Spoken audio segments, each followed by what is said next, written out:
Good evening. This 28th regular meeting of the 74th term of the Baltimore City Council is now called to order. Before we begin, I'd like to recognize the members of Zeta Phi Beta sorority in attendance.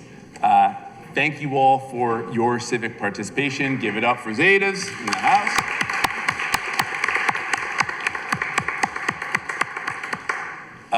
Councilmember Ramos, do you want to very briefly recognize our other guests? Very, very briefly. Yes, thank you so much, Mr. President. Colleagues, I have here with me Athena Brown and Peyton Thomas. They're here from Little Miss Black US of A and Little Miss Black Maryland. They're students at Lily May Charter School, and the program is not just a pageant, but it's also leadership development, and they're interested in creating a set of middle schoolers that are going to be doing a youth summit soon. So I'm really excited to support them on that. Thank you, Mr. President. Awesome. Thank you. All right. Welcome, welcome, welcome. Councilmember Blanchard will now lead us in the Pledge of Allegiance. Councilman. Pledge allegiance to the flag of the United States of America and to the republic for which it stands, one nation, under God, indivisible, with liberty and justice for all. Thank you all. The clerk will now call the roll of the members. Parker. Here. McCray. Dorsey. Here. Conway. Present. Schleifer. Here. Middleton. Here. Torrance. Present. Gray. Present. Bullock. Present. Porter. Present. Blanchard. Present. Jones. Present. Glover. Ramos. Present. Cohen. Present. Mr. President, we have a quorum. Please note Councilmember Glover as an excused absence and Councilmember McCray is absent. Thank you, Madam Clerk. We will now proceed to the adoption of the journals. Mr. President, the journals for the April 6th regular meeting are in members' inboxes in the desk documents folder. Without objection, the journals will be adopted. Hearing none, the journals are adopted. We now move on to bills being introduced. Madam Clerk, please read the first bill. City Council Bill 26-0173, Department of Housing and Community Development, disposition of property, exemption for property less than $25,000. For the purpose of exempting dispositions by the Department of Housing and Community Development of property valued at less than $25,000 from requiring approval of the Board of Estimates and requiring a monthly report by the Department of Housing and Community Development of all dispositions of property worth less than $25,000. Lead sponsor, Blanchard, co-sponsors, Middleton, Gray, Bullock, Porter, Jones, Ramos, Cohen. Chair recognizes Councilmember Blanchard. Thank you, Mr. President.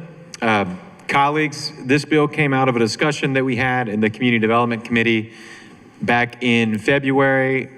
We found that it looks like there appears to be a bottleneck in the disposition of VBN properties going from when they are city-owned to the new owners who will rehab them, which is something we need to find all the ways that we can expedite that process as much as we can in the city. And so this is something that at this point, it's a very open conversation that I'm looking forward to having in committee of what is the right limit to set on that amount, as well as is this actually going to help streamline the process or not. But at this time, it's something that I think is something that we really need to explore, and I look forward to having it heard in committee. Thank you, Mr. President. Thank you, Councilman Blanchard. This bill has been assigned to the Housing and Economic Development Committee. City Council Bill 26-0174, zoning, conditional use, health equity assessment, data centers. For the purpose of establishing data centers as a conditional use by ordinance, establishing the health equity assessment as an additional requirement for certain conditional uses, requiring a health equity assessment for data center conditional use, and defining certain terms. Lead sponsor Porter, co-sponsors Conway, Middleton, Torrance, Gray, Bullock, Ramos. Chair recognizes Councilmember Porter. Thank you so much, Mr. President. Colleagues, I rise today to introduce legislation that is about something fundamental: the right of Baltimore residents to have a say in what's get built in their communities and what burdens those uses place on their health. This bill establishes data centers as a conditional use in Baltimore City's industrial zoning districts, requiring applicants to complete a health equity assessment before approval. This assessment must document the existing health burden within 1.5-mile radius of the proposed site, accounting for hazardous air pollutants, noise, drinking water effect, traffic, cumulative environmental justice scores, and demonstrate the public interest served by the data center, that it hopefully outweighs the negative health impacts on health of the surrounding residents. Colleagues, the data center industry is rapidly expanding across the country, and Baltimore should be and can be a part of that economic future, but not at the expense of communities that have already absorbed so much. This legislation ensures that growth and health equity are not in conflict, and when industry comes to Baltimore, it must come with accountability. Thank you, Mr. President. Thank you. Councilmember Porter, Madam Clerk, please add me as co-sponsor. This bill has been assigned to the Land Use and Transportation Committee. City Council Bill 26-0175, Street Names, Authority to Change Suffix, for the purpose of granting the City Council the authority to change the suffix of a street name. Lead sponsor Blanchard, co-sponsors Parker, Dorsey, Middleton, Jones, Ramos. Chair recognizes Councilmember Blanchard. Thank you, Mr. President. Colleagues, historically, the city council members have had the authority, past tense, to take, say, several blocks of Utah Street that had a linear park in between them and name that Utah Place, right? So the street suffix is the place, street, road, avenue, boulevard, et cetera. I believe sometime in the 90s that was changed so that we no longer have that authority. And if you're going to change the name of any block of a street, the full street needs to be changed to that entire name. So if you were to add another block to Utah Place, you would have to get rid of all of Utah Street and make the whole thing Utah Place, which obviously doesn't make sense. So this is creating the opportunity to better characterize our streetscape with the names that fit that section of the street. So thank you, Mr. President. Thank you for being very deep in some weeds. Thank you, Councilmember Blanchard. This bill has been assigned to the Land Use and Transportation Committee. City Council Bill 26-0176, Zoning, Conditional Use Conversion of a Single-Family Dwelling Unit to 2 dwelling units in the R8 zoning district. Variance 812 North Carey Street. For the purpose of permitting, subject to certain conditions, the conversion of a single-family dwelling unit to 2 dwelling units in the R8 zoning district on the property known as 812 North Carey Street, Block 0089, Lot 057, as outlined in red on the accompanying plat. Granting a variance regarding certain bulk regulations, lot size, area, and providing for a special effective date. Lead sponsor, Bullock. This bill has been assigned to the Land Use and Transportation Committee. City Council Bill 26-0177, rezoning 901 South Caton Avenue for the purpose of changing the zoning for the property known as 901 South Caton Avenue, Block 2108C, Lot 001, as outlined in red on the accompanying plat from the OR2 zoning district to the C2 zoning district and providing for a special effective date. Lead sponsor, Bullock. This bill has been assigned to the Land Use and Transportation Committee. City Council Bill 26-0178, Baltimore Harbor, transfer of authority to the Department of Transportation for the purpose of repealing obsolete provisions of Subtitle 5, Harbor of the Local Public Laws of Baltimore City, and Article 10, Harbors, Docks, and Wharves of the Baltimore City Code regarding Baltimore Harbor, transferring the authority to regulate Baltimore Harbor from the Department of Housing and Community Development to the Department of Transportation, establishing the office of the Harbor Master and all attendant authorities and duties under the Department of Transportation, and otherwise relating to the use and management of the Baltimore Harbor. Lead sponsor, Council President, on behalf of the administration. This bill has been assigned to the Land Use and Transportation Committee. Chair recognizes Councilmember Dorsey. Thank you, Mr. President. I move that we read short titles for the remainder of the bills on first reader this evening. So you are suspending Rule 16-2? Sure. So moved. Thank you, Councilmember Dorsey, and I will note that there is no requirement in the code or charter that we read the full title on introduction. Without objection, we will proceed with reading short titles for the remainder of the bills on first reader. Yeah, he did. He just didn't stand up for the last part. You didn't stand up. And you also didn't stand up, sir. Anything else, Mr. Schleifer? Hearing Nothing. We will now, without objection, we will proceed with reading short titles for the remaining bills on first reader. We will proceed with reading short titles. City Council Bill 26-0179, bond issue, affordable housing loan, $22 million. Lead sponsor, Council President, on behalf of the administration. This bill has been assigned to the Budget and Appropriations Committee. City Council Bill 26-0180, bond issue, school loan, $60 million. Lead sponsor, Council President, on behalf of the administration. This bill has been assigned to the Budget and Appropriations Committee. City Council Bill 26-0181, bond issue, community and economic development loan, $50 million. Lead sponsor, Council President, on behalf of the administration. This bill has been assigned to the Budget and Appropriations Committee. City Council Bill 26-0182, bond issue, public infrastructure loan, $148 million. Lead sponsor, Council President, on behalf of the administration. This bill has been assigned to the Budget and Appropriations Committee. City Council Bill 26-0183, supplementary state fund operating appropriation, Baltimore City Sheriff's Office, $121,308. Lead sponsor, Council President, on behalf of the administration.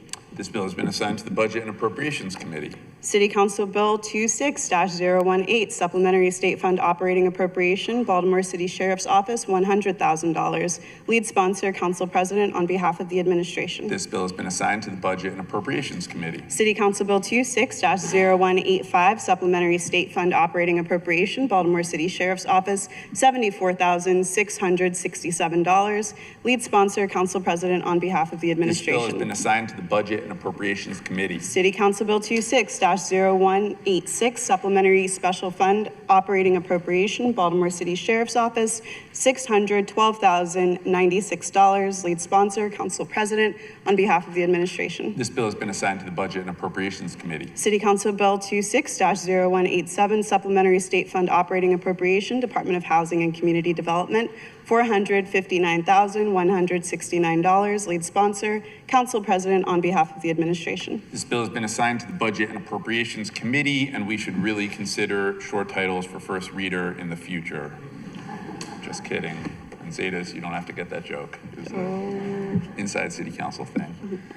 We will now move on to resolutions of the City Council. Madam Clerk. City Council Resolution 26-0052R, Baltimore Children's Outdoor Bill of Rights, for the purpose of affirming the Baltimore Children's Outdoor Bill of Rights as a guiding framework for city policy, aligning existing city plans related to tree canopy, climate resilience, parks, and public health with equitable access to nature, supporting district-level planning efforts, and requesting development of recommendations for ordinances that increase equitable access to nature. Lead sponsors, Cohen, Bullock. Co-sponsors, Parker, Dorsey, Conway, Torrance, Gray, Porter, Blanchard, Jones, Ramos. With Nature Everywhere Week fast approaching, we thought it would be best if we took time to revisit the Children's Outdoor Bill of Rights, first introduced to this council by former Mayor Young in 2019. This set of ideals calls on the entire city government to work toward one vision of what childhood in Baltimore City looks like. One where children have access to learn in, thrive in, and have a connection to nature. When children embrace an outdoor lifestyle, they're healthier, less stressed, and able to practice being environmental stewards. I'm proud of our city agencies that embrace these ideals already through outdoor summer camp programs, creating inviting nature spaces through our city's parks, and expanding our city's tree canopy. By respecting our environment through our policies, we are acting as a role model for the next generation to respect and maintain equitable access to nature for all. With that, the chair recognizes Councilmember Bullock. Yes, thank you, Mr. President and colleagues. As you heard, again, we're talking about a framework for outdoor space for our young people. And I do take this very personally, both as a father and as a runner, and we take advantage of these open spaces, these green spaces. I will say it's also a public health issue, and I can look at our colleague, Councilmember Porter. We know that outdoor access is important in terms of not only physical health, but also mental health as well. the reality is that we also know that many of these areas have not been as accessible as they should be, particularly in many of our disinvested communities. I'm thinking about not only the 9th district, but also the 8th district as well. Some of these communities that should have better access to the Gwynns Falls. I will say, even thinking about on Saturday, many of us were out there for the spring cleanup. And it just so happened, as we're doing a cleanup in Rosemont, we have some assistance from some of the folks at the Baltimore Forest School. We know that this is a big initiative they've been pushing for, so we appreciate their advocacy. But again, when we cleaned up behind Belmont Elementary and removing those tires and removing the barriers to the access to this great green space and forested area outside the school. And what better place could we have for opportunities for teaching and learning, outdoor class space, hiking and biking, all those things that keep us very healthy. And I will say it's also very much now coincidental. This coincides with the Friday summit that's going to be at Liberty Grace Church that the Forest School is doing, and also thinking about what it means not only in terms of our what we do on the council, but also partner with the faith community and being good stewards of the resources we have, particularly our most valuable resource for our nature, but for our young people, the young people that are going to inherit this city. And so we're responsible for protecting that resource and providing it for future generations. So again, I thank the colleagues in support of this. I thank a former council president, former mayor Jack Young, for pushing us forward. Glad to be at the table then and glad to be at the table now. So thank you for the opportunity. Thank you. Do you wish to suspend some rules, perhaps? Sure, let's go ahead and do that. Let's suspend rules so we can do the adoption. All right, without objection, Rules 3-7 will be suspended. The rule is suspended. Move for immediate passage. Vote. Go ahead. Move the resolution. The council member moved the resolution to be adopted. Before we vote, is there any debate or discussion on this resolution? Seeing, hearing, none. Clerk will call the roll. Parker. Yes. McCray. Dorsey. Conway. Schleifer. Middleton. Torrance. Gray. Bullock. Porter. Blanchard. Jones. Glover is excused. Ramos. Cohen. Aye. The motion is approved. This resolution has been adopted. City Council Resolution 26-0053R, doulas and perinatal care.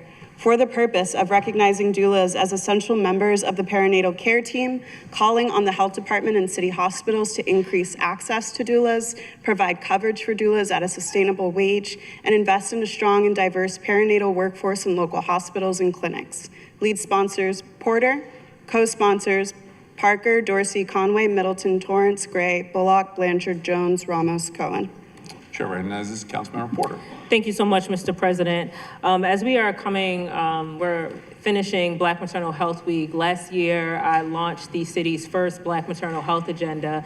And this year, we are having a strategy session with Be More Healthy Babies where they're outlining that strategy and what that looks like for the city of Baltimore. So I'm super proud of the health department for leading that initiative, but also I'm honestly, just with everything that's happening with Black women in maternal health across the nation, this is not only a timely message, this is very personal to me. I've had friends that have not only been in hospital rooms having to advocate for themselves,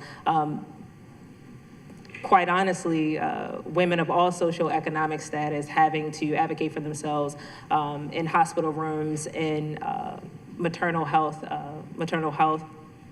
But more importantly, I want to focus on doulas today. And so doulas are such an essential part of the perinatal and maternal health ecosystem, and they do not get their worth. And as birth workers, persons that not only are in the room to speak to health professionals, they are also there as a hedge of protection for not only just mothers, but fathers as well during this very, very vulnerable process. And this is an opportunity for the council to put a stake in the ground to say doulas and birth workers are very essential to the process. They don't get their due. They often get misaligned with midwives and other integrated care, and they provide such a special resource that not only when we talk about how our children are our future, our children are able to live and exist in the environment, your doula is the person that's setting that up. Your environment to bring that child back into the food that they eat, the blood pressure screenings that most of our mothers go through. Doulas are there at every point of the process. And so I'm glad that I have so many supporters for this immediate adoption bill for doula support, and it showcases just the work that the council is doing as it relates to Black maternal health throughout Baltimore City. So, Mr. President, I would like to suspend Rule 3-7A for immediate adoption of this resolution. Without objection, the rule will be suspended. The rule is suspended. Councilmember. Move the resolution. Sorry? Oh, yes, I moved the resolution, sorry. I was in my head. Before we vote, is there any debate or discussion on this resolution? Councilmember Torrance. Thank you, Mr. President. I just want to thank the councilwoman for looking this up. As a father of two who had the honor of serving in, and I say serving because the birthing process is a service to the woman who's carrying her child. Being in the room, being able to have a doula who helped me process and advocate for my wife, who is a health professional, to understand that like we as Black people have implicit bias that goes against us. And this is timely as we just got the news of a young lady who paid $500 for her wedding and died the next day after giving childbirth. Too often this has happened to colleagues of mine who are in college, doctors, lawyers, persons who you wouldn't think. Our state got it right when they provided access to doulas for persons on Medicaid. Now we need to figure out how we get access to the broader Black community in terms of maternal health. And I think this is the right way to move, because too often the scariest thought you have going into the birthing room with a Black woman is if I will come home with my child and my wife or my partner. So thank you, Councilman. Thank you, Councilman Torrance. Other debate or discussion on this resolution? Hearing and seeing none, the clerk will call the roll. Parker. Yes. McCray. Yes. Dorsey. Yes. Conway. Aye. Schleifer. Middleton. Yes. Torrance. Aye. Gray. Aye. Bullock. Aye. Porter. Aye. Blanchard. Aye. Jones. Aye. Glover is absent. Ramos. Yes. Cohen. Aye. The motion is approved. This resolution has been adopted. The consent calendar was sent to members' inboxes in the desk documents folder. I will now move it for approval. All those in favor of approving the consent calendar say aye. Aye. Those opposed say nay. The motion carries. The consent calendar is approved. We now move on to bills on second reader. Chair recognizes Councilmember Dorsey. Thank you, Mr. President. I again ask that we read short titles this time for the remainder of this evening's meeting. Without objection, we will read short titles for the remainder of this meeting. Hearing none, we will proceed with reading short titles. We will start with a bill from the Budget and Appropriations Committee. Madam Clerk. City Council Bill 26-0152, Installment Payment Plans, Property Taxes in Arrears, Residential Property. Chair recognizes Chair McCray. Mr. President, the Budget and Appropriations Committee held a hearing on this bill on April the 14th of 2026. It was recommended as favorable, and at this time I do move the bill as favorable. Thank you.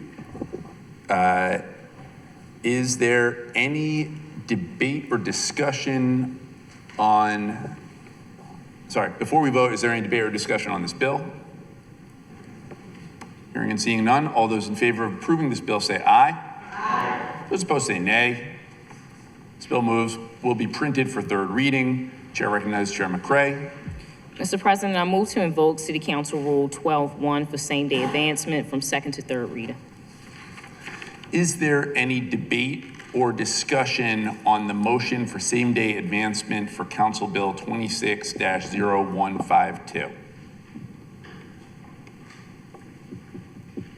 Hearing and seeing none. Madam Clerk, please call the roll. Parker. McCray. Dorsey. Conway. Schleifer. Middleton. Torrance. Gray. Bullock. Porter. Blanchard. Jones. Glover's absent. Ramos. Cohen. Aye. This bill moves to third reader today. We now move to a bill from the Education, Youth, and Older Adults Committee. Madam Clerk. City Council Bill 25-0100, Children and Youth Fund updates. Chair recognizes Chair Bullock. Thank you, Mr. President and colleagues. Again, the committee heard this bill once again on April 16, 2016, and 2026, excuse me, and is favorable with amendments. Those amendments, with your indulgence, I would have Vice Chair Parker go through those amendments. Councilmember Parker. Absolutely. Thank you, Mr. Chair. Thank you, Mr. President. This bill went through significant amendments over the course of our many months of working with it. Many thanks to the committee members and especially to our chair for their leadership, as well as our friends in the mayor's office, the law department, the council president's office, and especially our friends with the Baltimore Children and Youth Fund. The amendments in the end were so extensive that it was much easier to essentially consider an entire bill as an amendment. And so you'll see that reflected in your documents, that we took all the work we did and DLR put it back into one kind of replacement bill language there.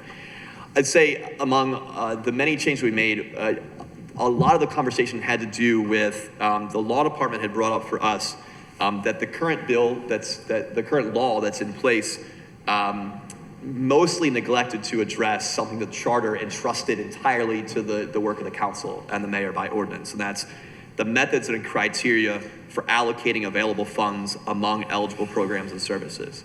The current law that this is updating did a great job of identifying what kinds of programs and services supporting our youth and our young people in the city were eligible for the funding, and that had been operational for since 2020 when that passed. But it was relatively silent on the grant application and allocation process.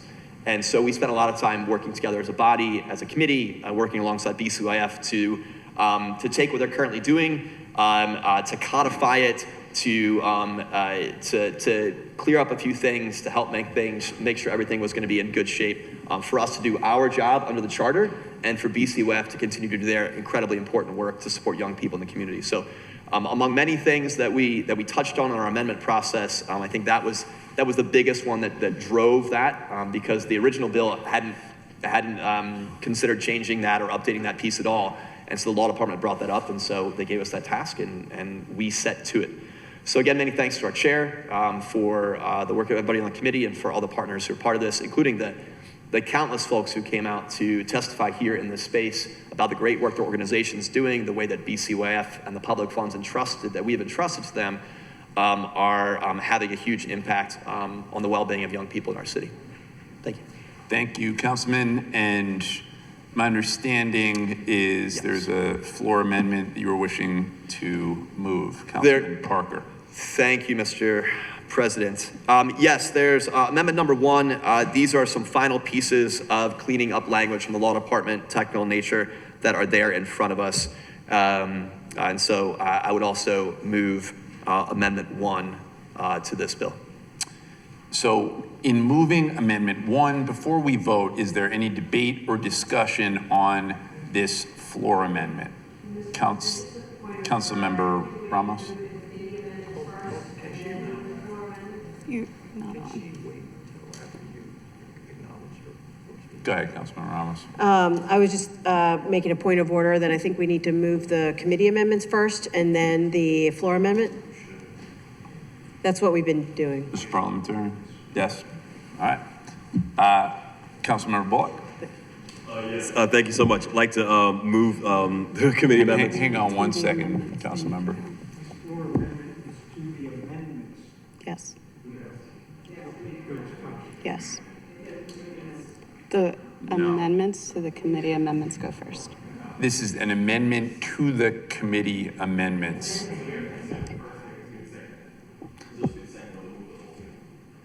Mr. Swift? If it's an amendment to the committee amendments, it's a secondary amendment and must be adopted first. All right. Councilmember Parker? I move the amendment to the committee amendments. Is there any debate or discussion on the amendment to the committee amendments? Hearing and seeing none. All those in favor of adopting the amendment to the committee amendments, say aye. Aye. All those opposed say nay. The motion passes and the amendment to the committee amendments are amended by the floor amendment. That is a lot. Now, before we move the committee amendments, is there any debate or discussion on the amended committee amendments? I'll just say, I want to just thank the bill sponsor. I want to thank the chair of the committee. I want to thank everyone who participated in this process. It was, as the councilman said, extensive. There was a lot of engagement with many youth-serving organizations throughout the city of Baltimore. And what is clear throughout this process is that this council embraces young people, that we are doing the work that a legislative body should do 5 years, 6 years, 7 years out of making sure we've got the best possible arrangement we can have. And so sincerely appreciate chair of the committee, council member, working very, very tightly with a big number of people, having the conversations, doing the sometimes challenging work of hearing from folks, and just want to appreciate that on the record. Any other debate or discussion?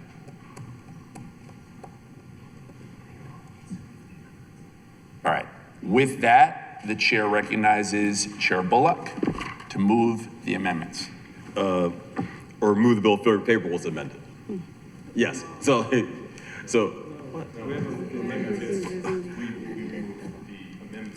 All right, I'd like to move the amendment.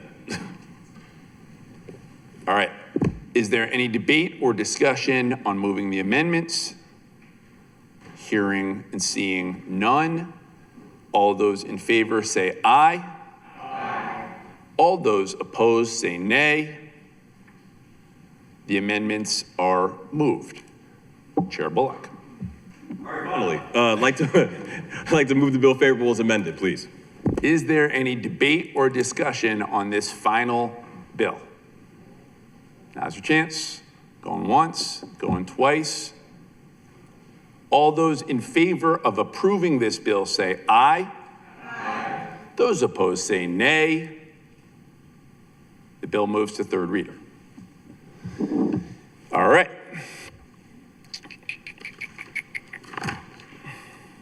Now, we have a bill from the Land Use and Transportation Committee. Madam Clerk. City Council Bill 25-0114, zoning uses smoke shop. Chair recognizes Chair Dorsey. Thank you, Mr. President. This bill was heard first on March 26th. The committee discussed it in depth and continued to do a little bit more work, and we came back to it on March 16th, and it was voted favorable with amendments. Amendment number 1 modifies the definition of a smoke shop as an establishment where tobacco or tobacco smoking accessories is sold or consumed on site, operates under one or more licenses established by the state business regulation article, including several from the state, established with more than 10 linear feet of display. And that's the critical difference in this amendment, is that it went from a percentage of the total floor area, which is very difficult to measure, to a simple linear measurement of how much display area. Somebody can put a tape measure on it. So that's the critical amendment aspect of this amendment. Amendment 2 changes the distance from which a smoke shop must be from a school or a rec center or a park. The third amendment similarly The Third Amendment creates a 2-year period after which a smoke shop located within 750 feet of a school, recreation, or rec center or park must close or establish a conforming use, and allows that the BMZA could extend that period upon a hearing.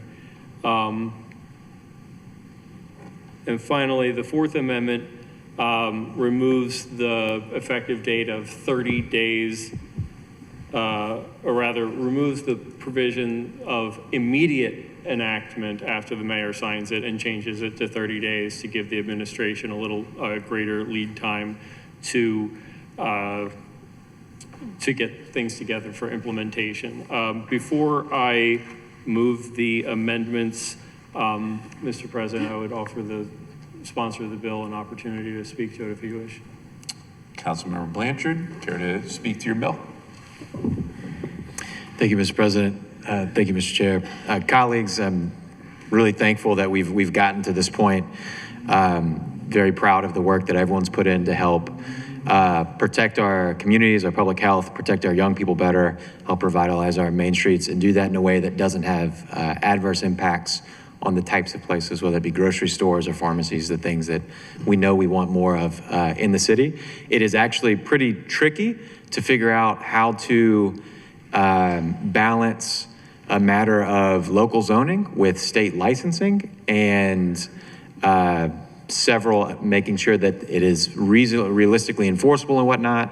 And so doing that without having adverse impacts. So there was a lot of great feedback. I appreciate all the work that the council president's team brought into this. Appreciate Councilman Jones and Councilman Glover for their collaborations across the package on this. All of my colleagues on land use transportation who had a lot of feedback, which I think was helpful as we were figuring that out. And I respectfully ask for my colleagues' support tonight. Thank you. Thank you, Councilman. Chair Dorsey, I'm coming back to you, sir. Yes, you can.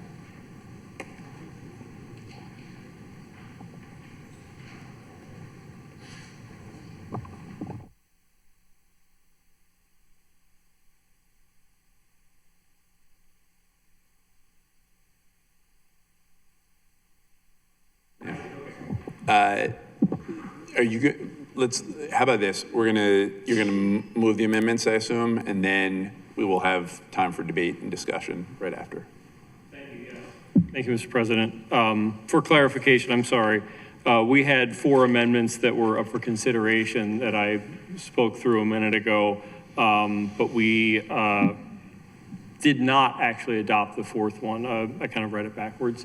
We had a 4th one that would have made the bill go from 30-day enactment to immediate enactment, and we chose not to vote that amendment. So we have 3 amendments about the modifying the definition from percentage to linear feet, changing the distance that they have to be from schools and rec centers and such, and then creating the 2-year period for phase out. And so, Mr. President, I move these 3 amendments.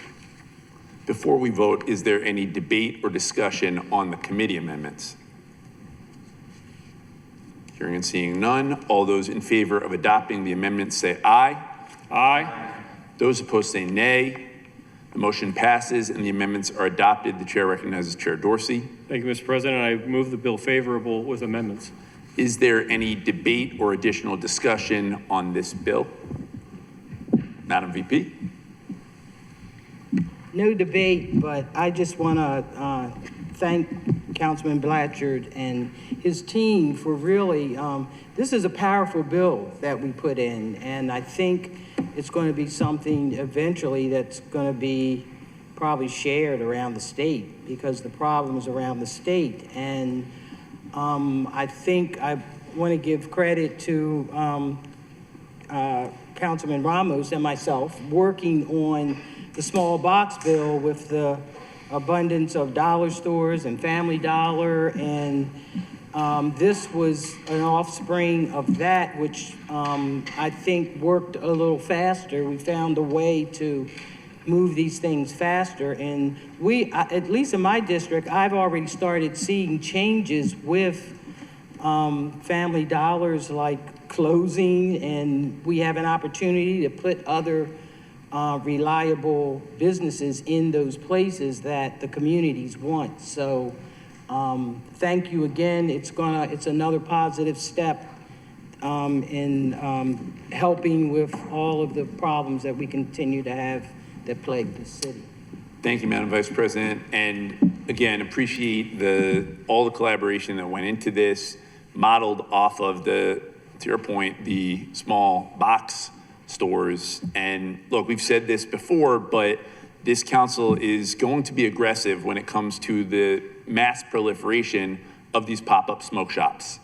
We see them as a public health and public safety threat, and we see that they are predatory toward our children. When you walk in and see Skittles and cotton candy with a Z and a K on the shelf, you know who they are marketing to. It is our children. And so we should be very clear that when we have health and safety threats like this mass proliferation of smoke shops, this council is going to stand against it. I'm grateful to the councilman, the chair, the council people that worked on their bill. I know Councilman Jones with the luminescence bill. Councilman Glover and I will be introducing something on padlocking smoke shops very soon. Just appreciate that this has been a real priority for this council. Any other debate or discussion on this bill? Hearing and seeing none, all those in favor of approving this bill say aye. Aye. Those opposed say nay. This bill will be printed for third reading.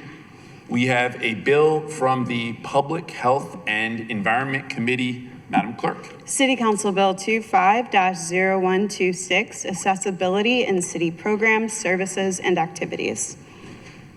Chair Porter.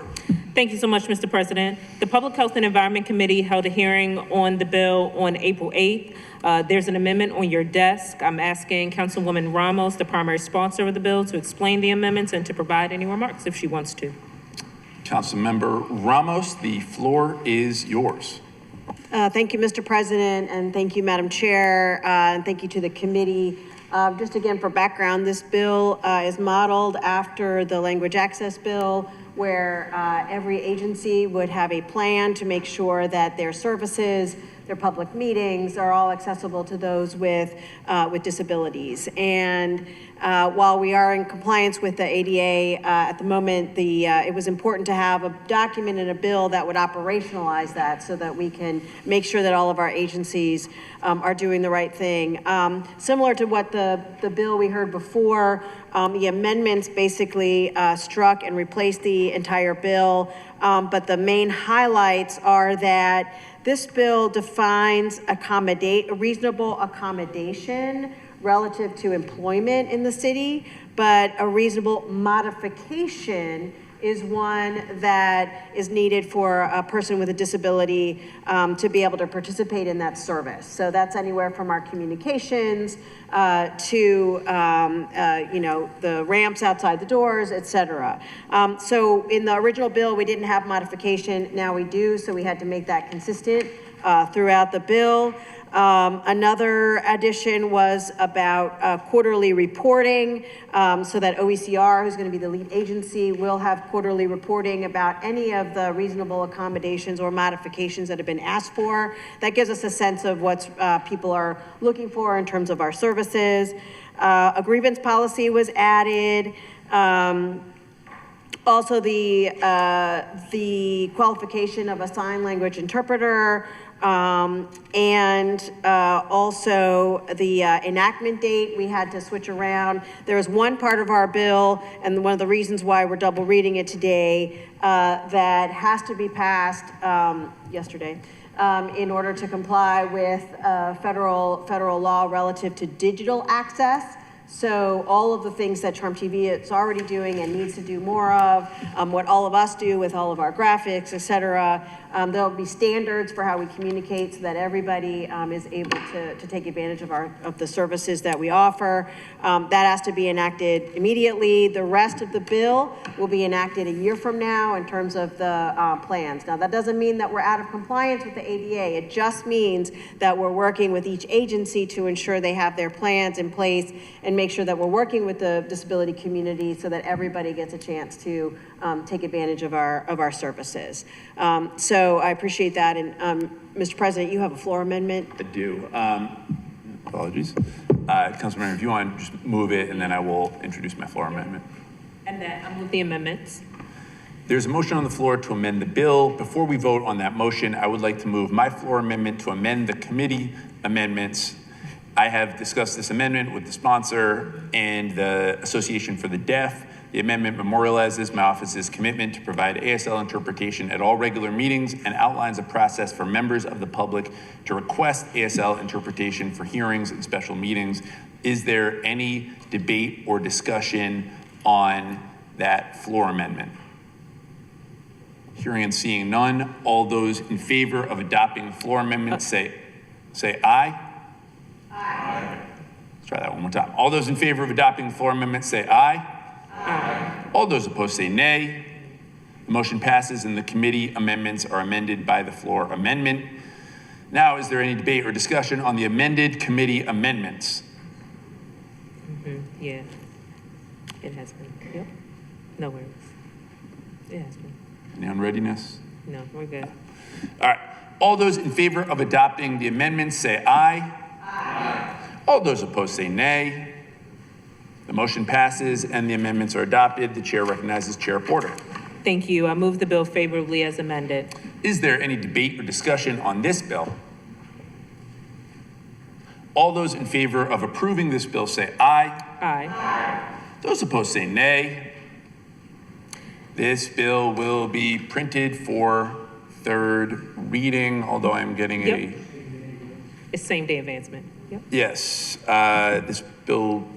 And so I would like to invoke Council Rule 12-1 to advance this bill on the same day from second to third reader. Is there any debate or discussion on the motion for same day advancement? Hearing and seeing none. Have to do roll call. That will be a roll call. Madam Clerk, please Parker. call the roll. Parker. Yes. McCray. Yes. Dorsey. Yes. Conway. Aye. Schleifer.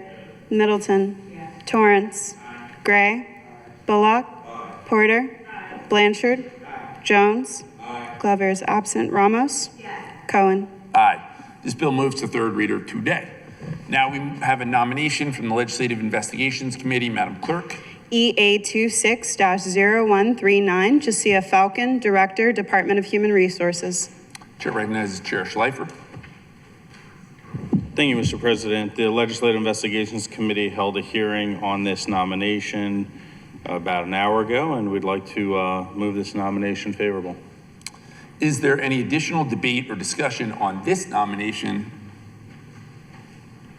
All those in favor of approving this nomination say aye. Aye. Aye. Those opposed say nay. This nomination is confirmed. Finally, we have a bill from the Charter Review Special Committee. Madam Clerk. City Council Bill 26-0172, Charter Amendment, Charter Committee recommendations. Chair recognizes Chair Dorsey. Thank you, Mr. President. First, thank you for giving us the opportunity to put this bill together. It's been a fruitful experience for me, just getting the opportunity to chair this committee and endeavor into something that I've never seen happen in the City Council, where a group of members come together as a committee to dream up or to deliberatively determine what we, as members of the City Council collectively, can recommend to the council as a whole, anything at all that could make the city work better. It's been a really fulfilling experience to get to work with my colleagues in that respect. Reading through this document that not many people read in the first place or take stock of, and to be able to put our experience to work in evaluating how aspects of it work well or don't, and what we might want to change now, what we might want to change in the future, what we have the capacity to change in short term now, and what we have more work ahead to try to put together, and it's a more in-depth and more elaborative process of crafting. This bill was initially heard on April 15th. We heard a set of amendments on the 22nd, and we heard the bill again today to vote on the amendments and the bill. I will say that this deliberative process has given us a bill that essentially does two things. It puts, it helps us to be able to have an executive functioning of the city that is smoother, more flexible, more reflective of the need to be adaptable to modern ways of governing. In some cases, getting us unmired from things that were written 100 years ago. And second, it proposes some changes to the way the city council is empowered to operate. And as we developed an initial set of amendments, or an initial proposal in this bill, we have gone since its introduction, since its first hearing, again and again and again to do even more to hear and incorporate the concerns of city agencies. And I will touch on some of those things as I read through and explain the 11 amendments that we have here. But Mr. President, I'd like to offer an opportunity to the other members of the committee to speak to various aspects of the bill before I get into that. Sounds good to me. I'll just note that 7 months ago, we authorized the Charter Review Committee. I asked council members to read through the charter, it's long, and come back with recommendations that would improve governance and make life better for Baltimoreans. I said that this would not be an academic exercise, that we would take action. And I asked them to engage and listen to our residents because the charter is the people's document. 12 hearings and 6 community listening sessions later, we have a slate of thoughtful recommendations that will begin to modernize local government, improve contracting, and give us more time and power to analyze the budget. They're an important start to a process of reform that will last through this entire term. The question before us today is, do we trust ourselves and the residents of this city to make this democracy better? This has been hard work, it's structural work, but I am proud of the immense effort that went into these recommendations and the work of this 74th City Council. As a brief reminder, this council created conservation districts to lift up historic neighborhoods that have been too often left behind. We built an Office of Consumer Protection. We took on the affordability crisis and helped shape energy policy with partners in state government, passed meaningful housing laws, passed legislation to get security guards paid a living wage.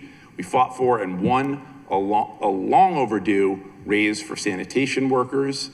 We are passing legislation to limit smoke shops through zoning. We passed legislation to limit dollar stores, passed the Child Health Equity Act.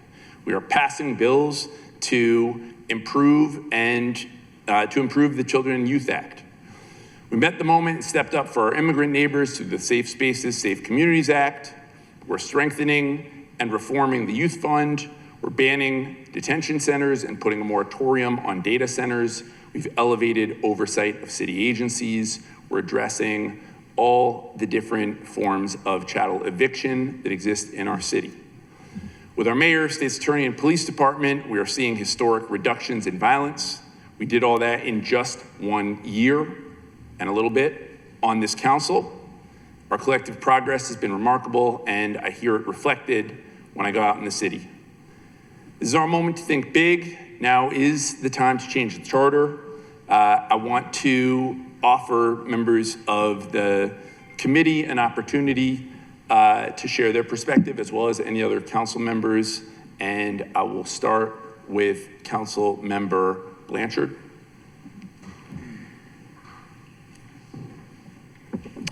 Thank you, Mr. President. So colleagues, this has been the committee's been meeting, having public meetings on this since, I believe, the beginning of December, end of November, sometime in there. It has been a very thorough process, very deliberative process. I just counted, Councilman Jones, who's one of my colleagues on the council, and I have made 5 meme text jokes with each other about different aspects of how deliberative some of the meetings were. But it is something that I feel like we've put a lot of work into. And there's, I think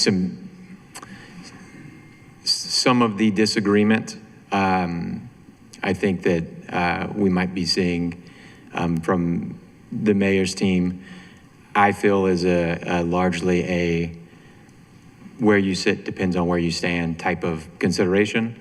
And I no fault to anyone on that one, but I do think that that's my interpretation of some of that concern. Some of it we're been able to find some collaboration and compromise on. So thank you, Mr. President. Thank you, Councilman Blanchard. Councilmember Ramos.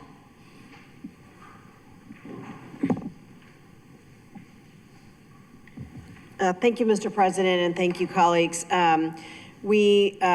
As my colleagues have talked about, we did consider so many different suggestions from all colleagues, and we also really had lively debate on several things as well.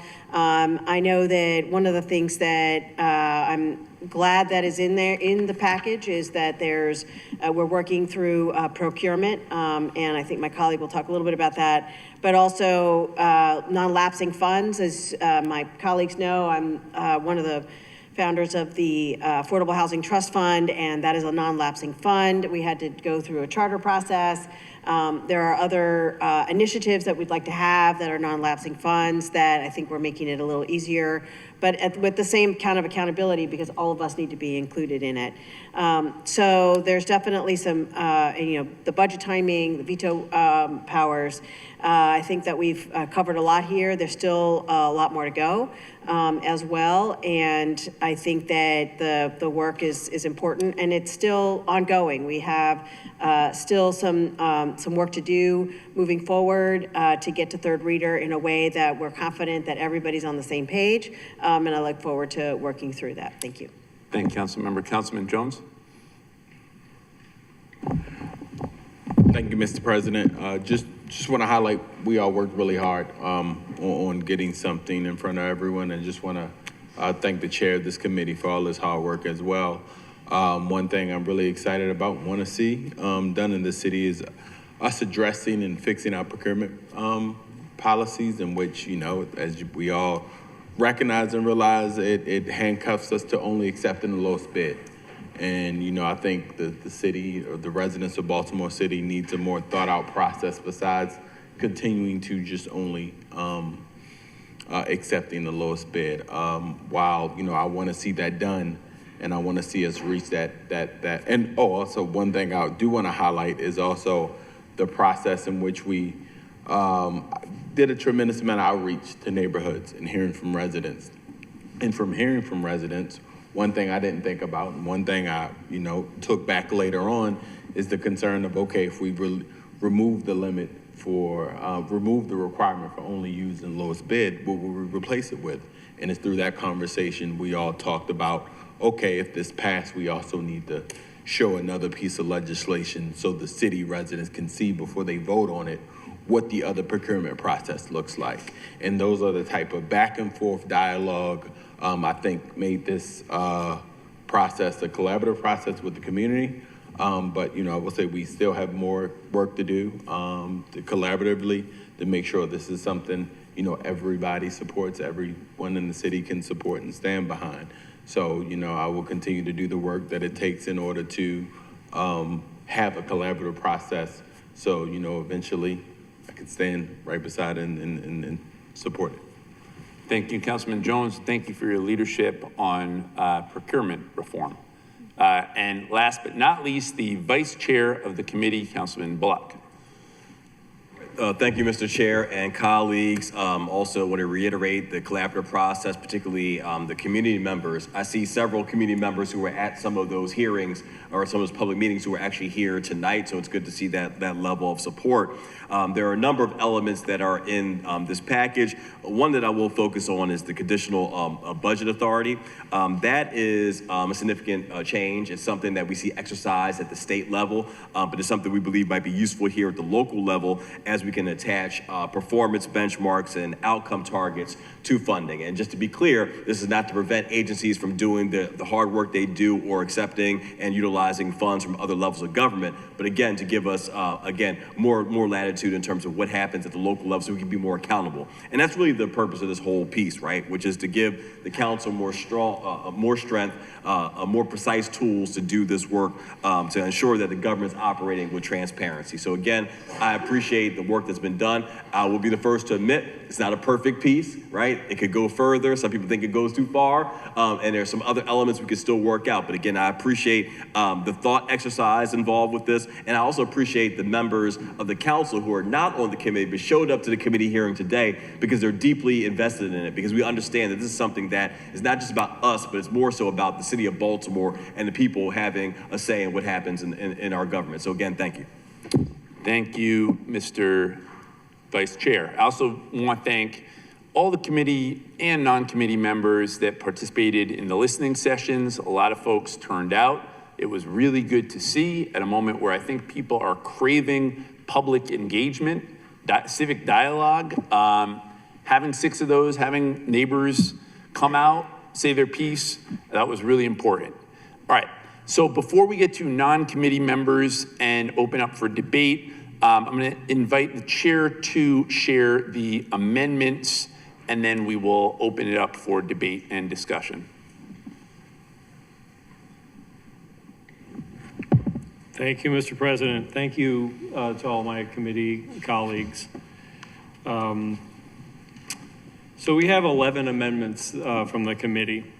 They came from kind of the committee's discussion to try to put things together.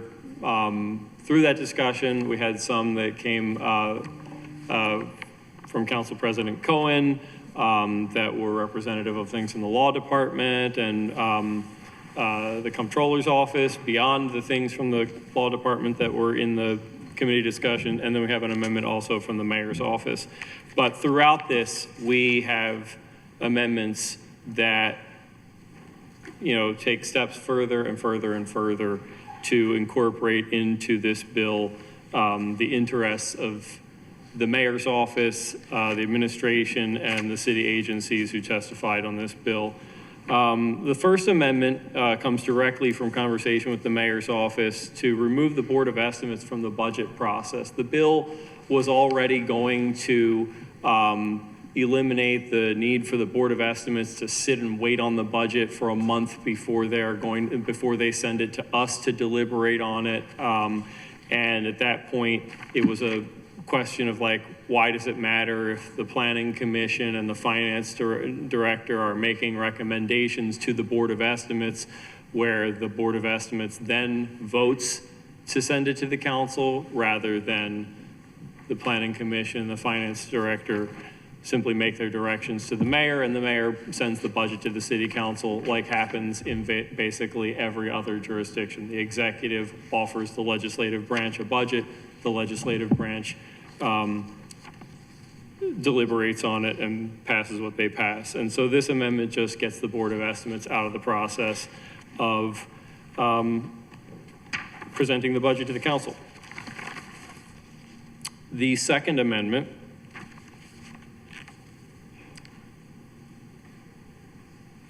the bill And the first reader copy proposes that the city council should get the budget essentially a month earlier than it does. Right now, we are the last of the 6 major jurisdictions in our area: Baltimore City, Baltimore County, Anne Arundel County, Howard County, Montgomery County, and Prince George's County. We are the last to get the budget. All of the others got, 2 of them get theirs March 15th, and 3 of the others get theirs at various points in April. We get ours basically in the middle of May. And we proposed in the first reader to get the budget on April 15th, and hearing directly from the mayor's office, we compromised on this with this amendment to move that date from April 15th to April 30th. Amendment number 3 addresses a long-standing opinion of the law department, where over and over and over again, the law department has been asked by different council members and others, what happens in the budget process if things aren't quite finished by July 1 of which is the beginning of the new fiscal year? And the answer is, it's over. So if the city council passes a budget with amendments and the mayor vetoes any or all of those amendments, the city council right now would not have any opportunity to override that veto and restore its changes to the budget come July 1. We have other things in this bill that would make it at least possible for us to do that, but the law department's opinion is July 1 is the drop dead date, and rather than leaving them to opine on this over and over and over again, we said, okay, we'll just codify it. And so this amendment actually puts it into the charter. Amendment 4 came as the request of the finance department, who said that they do not estimate that there's any particular value that comes, no greater public engagement that results directly from the 100-year-old requirement to publish the ordinance of estimates in 2 daily newspapers. And this requirement to publish certain things has come up again and again with respect to many different things that we do. But this one in particular, there is so much engagement around the budget that the finance department said, look, we don't think that there's more engagement that comes because we publish this thing in 2 newspapers, and it comes at a cost to us that we need not incur. And so this amendment changes that to say that they'll make public the mayor will make public a copy of the proposed ordinance of estimates in a manner accessible to all city residents without rigidly requiring that it be published in 2 newspapers.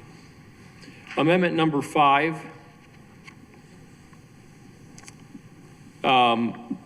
addresses a sort of a conceptual error that was written into the first reader copy with respect to the nature of non-lapsing funds. And this came from the law department saying non-lapsing funds are not something that you appropriate money into in the ordinance of estimates, but it's a thing where you represent the non-lapsing fund as a source of revenue and then appropriate from. And this corrects sort of the error in concept that we had drafted into the first reader. Amendment 6 just amends the word contingent to be conditional for the sake of consistency of use of a single term. Amendment number 7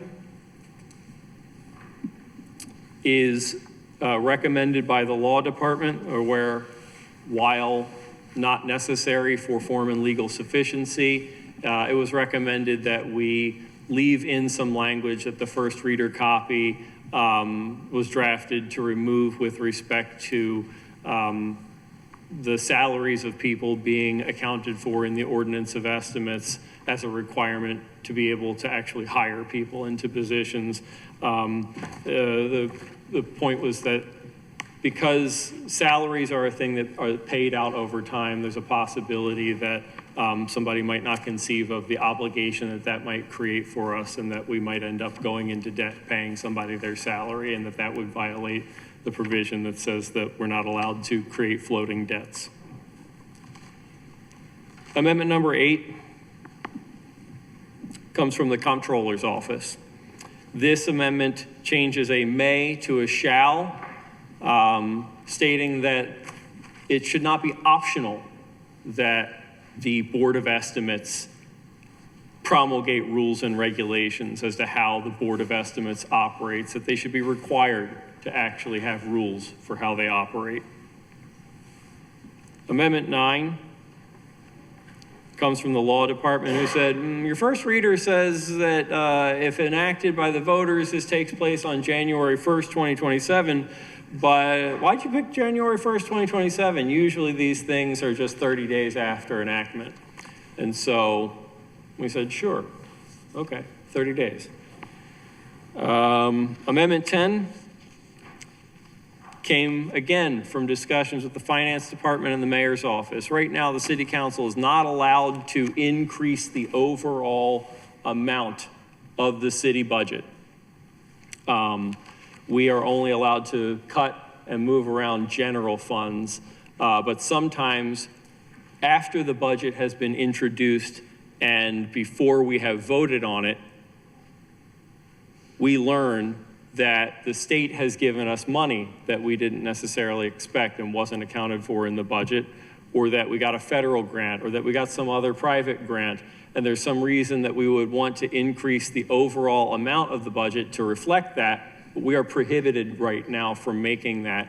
And then what this results in is the need for us to get a supplemental appropriation bill essentially immediately after we have passed the budget. And the final amendment here, and so what this amendment number 10 does is say that the City Council could increase the overall amount of the budget if it was recommended to us that we do so by the Planning Commission or the Finance Director. Basically, they come to some understanding that we've got money coming to us that we didn't expect to have come to us, and they say to the City Council, you can pass an amendment to add this into your budget if you'd like. We'd like you to do that. Finally, Amendment 11 again comes from the Finance Department, asking that we decouple the annual revenue ordinance, the property tax bill, from the ordinance of estimates. Right now, the charter says that the tax bill, the revenue bill, is not allowed to be passed until after we have already passed the budget bill, the ordinance of estimates. And this creates difficulty in us certifying the tax rate to the state by the date by which we are required to certify it to it. And there's no practical benefit to us waiting to pass the tax bill until after the ordinance of estimates. And so again, this is yet another amendment that comes at the request of the Finance Department. I'll move the amendments as a package, Mr. President.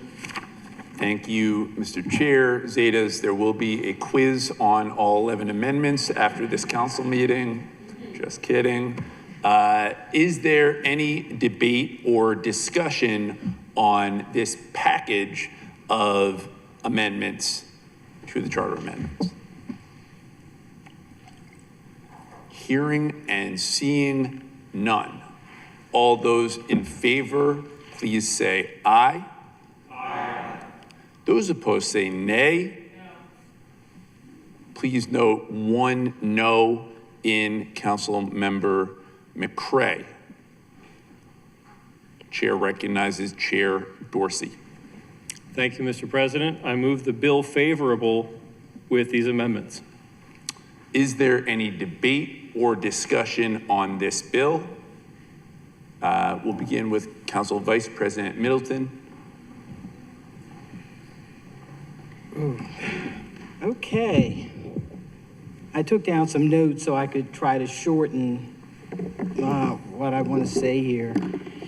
And I guess I'll start because I'm speaking on my experience and longevity on this council through several terms and through processes with bills and just leadership and communication with the mayor and the administration. And this is my 5th mayor and my 5th council president and my 5th working with this council. 3rd go-round as vice president of the council, and truly honored to be a part of all of that experience. So, on that note, I am one of the people, one of the colleagues that sat in on the committee, the last committee hearing earlier today. And, you know, I sat and observed the conversations and just still kind of puzzled and not 100% there. And these are some of the reasons why. So for me, community outreach is just so important when we make changes within and when we make changes outside in our communities with zoning, with I played a role on Transform Baltimore, which we know took a very long time. That was a whole zoning code change it took like a 5-year process. We had this bill that came up, 66. Community outreach is so important because that's who we sit in these seats for and represent. And now we're doing a different kind of thing. We all want change and progress, and we need it. We have to have it. But I still, and I thank the committee for the hard work that you have started. This is difficult. It's a lot of information to consume. I'm still learning the different pieces of the changes that you're trying to make. And I question, are these changes that important to keep as a package? Because it's so many different, they're different things. They're completely different things. So I'm not comfortable with that. I'm not comfortable with having this move as a package because it still has to go through a process with the mayor. It still has to go through a process with the Board of Elections. And we did not I feel the outreach was not there. We needed to almost do a kind of marketing campaign deeper in the communities. Don't be afraid to take this stuff out to personally. We have a lot of community associations. Our neighborhoods are so different. People are different learners when they go in that voting space and vote. They have to read these things. We are working through this stuff because we deal with it every day. And I know we want to get things really moving, but look what we did with the Mark Parker, Councilman Parker, with the Baltimore City Youth Fund and how we had that dialogue and we kept going back and forth with the administration and we came to a resolution and they worked with you. I know you had gotten frustrated. We get frustrated because things aren't moving like they are, but I just feel that it's so much information. We want our voters to understand and take time what we have to do. This is our chance to really continue to start going to individual. We did that. We did that with, I know this is time constraint, but it's too much. It's so many pieces. And I kind of want to stop there because I could talk for another 30 minutes, but I picked out those things. I guess one other point, Councilwoman Ramos and I worked on that small box bill failed last term, and we worked hard, it failed. But to me, that's when you don't give up. You pick up the pieces and you work with the administration and figure out how you're gonna pass it.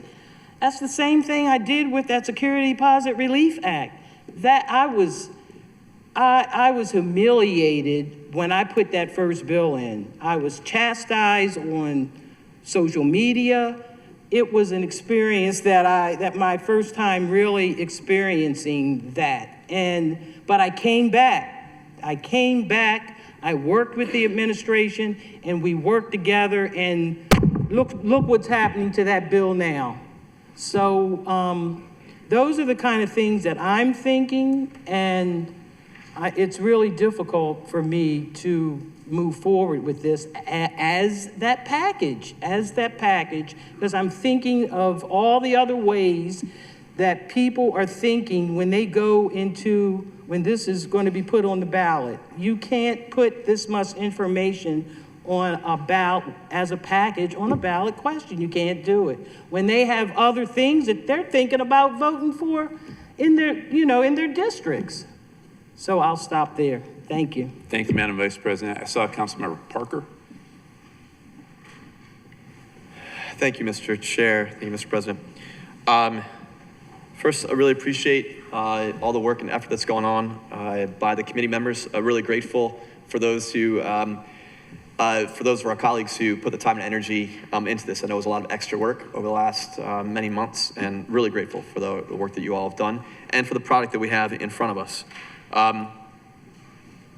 I think with any process like this, and I say this as not a member of the committee, but somebody certainly engaged and really appreciative of the work that was being done, you start really big and broad, and then you, and even wild and radical maybe in terms of some of the conversations as something like this should be.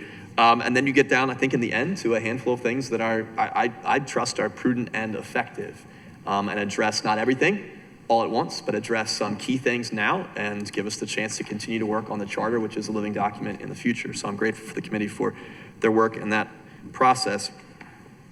I appreciate the process itself that was lengthy, and I did provide opportunities for conversation and for people to be engaged. I think in particular when the topic is so wide-ranging, as opposed to a specific bill about a specific thing, community engagement, it does get more complicated, right? Because every time you open up the charter, everything's on the table, right? And people are gonna come from the community or from other stakeholders with their own ideas and what matters to them, what's important to them, and what they think we ought to address, and then also how to address it. So I appreciate that process was there and that you all spent so much time and energy on it. I'd say that engagement at that stage of the process and kind of the length of it and the deliberateness of it and the way that ideas were tested and wrestled with and thought through and reworked has got us to this place where we have some really good content in front of us for our consideration that we can send off to the voters. I do think it's unfortunate that at this stage of the process, doesn't allow for us time-wise to continue in that same deliberative and lengthy but thoughtful way that the committee has demonstrated so well to this point. Moving from the committee hearing today, this afternoon, to second reader and then again to third reader is just is very quick, especially for something so, as the Vice President said, something so weighty, something so complex. Normally, especially, and I say this not for my colleagues, but for the benefit of folks here, that time between committee approval and second reader is really valuable for conversations among colleagues, especially for those who weren't on the committee. It's really valuable for conversations with community members or people who've been engaged, but now that the bill is final from the committee, we have a chance to revisit it. I know I have a gathering in our district tomorrow with all the community association presidents and vice presidents, and they've been asking for that meeting in particular because they wanted to talk about the charter review. And so here I am, not unfortunately, but I'm in a tough situation where I had that conversation tomorrow, but we're being asked to vote on it tonight in its current form. And we have one more opportunity at third reader, I understand that. But that window between committee and second reader, I've always really valued for the opportunity to have conversations like that in the community as well as among colleagues. That being said, I understand full well the need for us, the practical, structural need for us time-wise to consider and move this bill forward this evening for second reader and advance to third reader. So I'll be voting in favor of that today because I want to make sure that we have the chance to get this in its good and final form before the voters in the fall on Election Day. But I recognize this vote is still a work in progress. I attended part of the committee meeting this afternoon and had a chance to speak to some folks afterwards as well, and recognize that there's still ideas that not only were being debated today, but there's things that are being put forward on third reader, which is not our standard process, but this is important to get it right. So I appreciate that the members of the committee and the members of council are continuing to work on it all the way to the finish line to make sure it's as strong as it can be, and that there's things that we have left undone at this moment, which I know that the committee and others have set aside and said, hey, we're going to pick this up at the next stage, right, for Election Day 2 years later. The one thing I would lift up there that is currently unaddressed here, but was not unaddressed by the committee in their conversations, is dealing with term limits.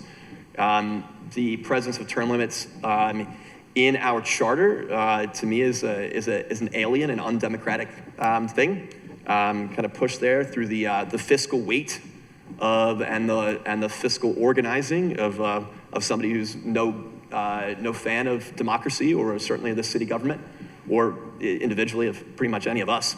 But setting aside that, it's taking power away from our residents, whether for a citywide election or local elections, district level elections, to choose their representatives and to continue to choose them if those representatives have done well and have continued to earn the trust and support of the community. It was also something I say alien because it was trying to solve a problem that didn't exist. Right at the time that went in, we'd seen so much turnover in our mayor's office, healthy turnover in our comptroller's office, healthy turnover in our state's attorney, and tons of turnover on this very body. And so it was pretending that a problem existed when in fact democracy and robust democracy and electoral turnover in our city and having new leaders come in with new ideas and fresh ideas and rotation, that's actually one of our greatest strengths in the city. And so I think given that it is both alien and undemocratic and unhelpful, the sooner we address it, especially before any of us are on the ballot again, until any of our neighbors, any of our names are there, or it seems like somehow it's about us and not about the power of our neighbors to make choices for themselves, the sooner we address it, I think, the better. And so I wish and hope that that it had been part of the proposal for us today. I understand there's third reader. Maybe we'll talk about it at third reader. But that's the one thing I think in particular missing, and that there's some urgency to address before we get deeper into the process and it gets more complicated. Thank you. Thank you, Councilman Parker. Looking around, Councilman Torrance.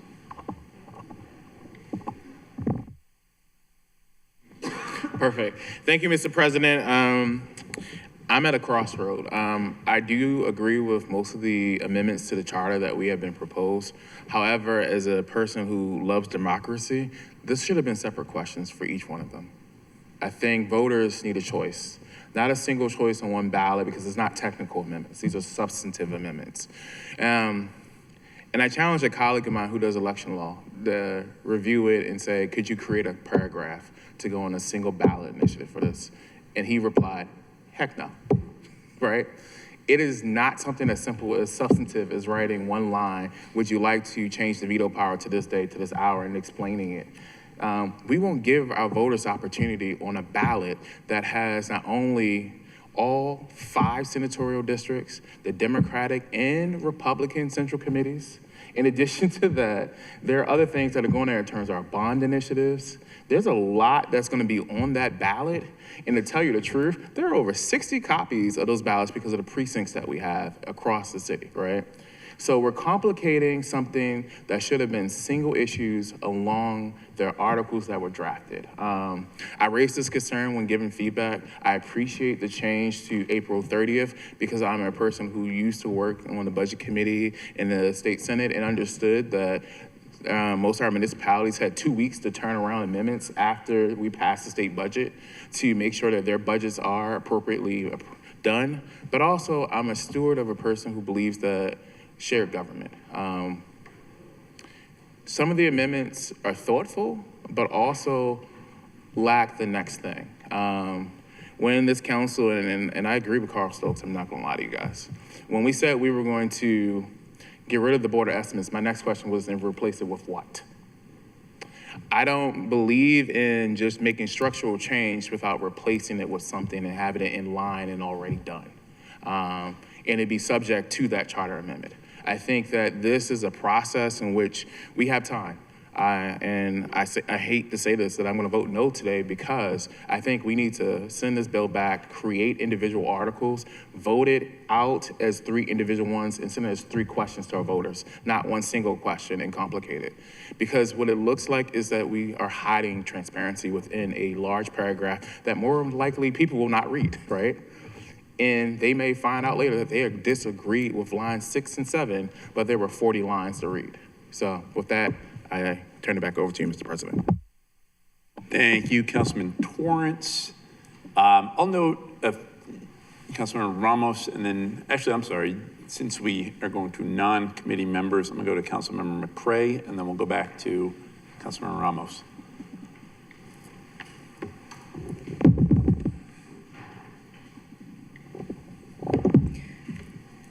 Thank you, Mr. President. First, I just want to say I appreciate the time that was vested by everybody who worked on the Charter Review Committee as well.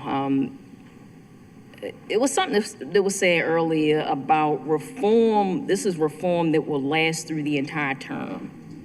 I'm not looking for reform that's going to last through an entire term. I'm looking for reform and putting forward items of consideration, bills, voting on items that are going to last for generations when I'm not here, when we're not here, not just through a term. Packaging this in this manner is reckless. It's reckless. For our voters, for my constituents, for your constituents, it's reckless. Even if we just look at Amendment 4, and we think about that, and we think about what we keep throwing around, and some people throw this around as a buzzword about equity. And Amendment 4 is about something proposed from the Finance Department about eliminating the requirement to publish the proposed ordinance of estimates in 2 daily newspapers. But that benefits a lot of communities that have been disempowered. Communities with members who look like me, who need that information within those newspapers, regardless of what the cost is or what the Finance Department is saying the cost. It's just one of the amendments that was put forward. We still have seniors who need that information. They're not online.